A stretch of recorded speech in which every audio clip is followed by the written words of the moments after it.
ఆర్యులు విదేశీలా అని మనం ఋగ్వేదాన్ని అడిగితే అవునని చెప్తుందండి.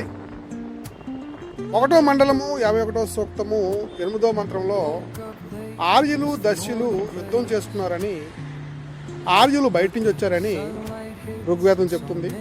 అలాగే 3వ మండలము 34వ సూక్తము 9వ మంత్రంలో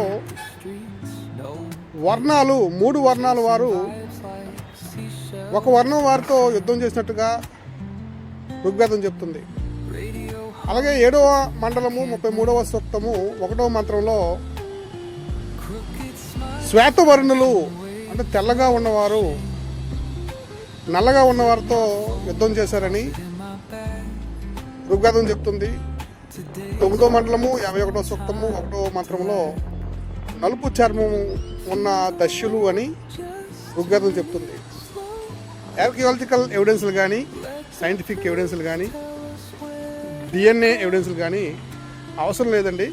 ఒక్క ఋగ్వేదం మనం చూస్తే కనుక ఋగ్వేదం ద్వారా మనకేం తెలిసిపోద్దంటే ఆర్యులు బయట నుంచి వచ్చారు, పర్షియా నుంచి వచ్చారు, ఇరాన్ ప్రాంతం నుంచి ఆర్య మతం వచ్చింది ఇండియాలోకి అని చాలా క్లియర్గా మనకు అర్థమవుతుందండి. గమనించగలరు. Thank you.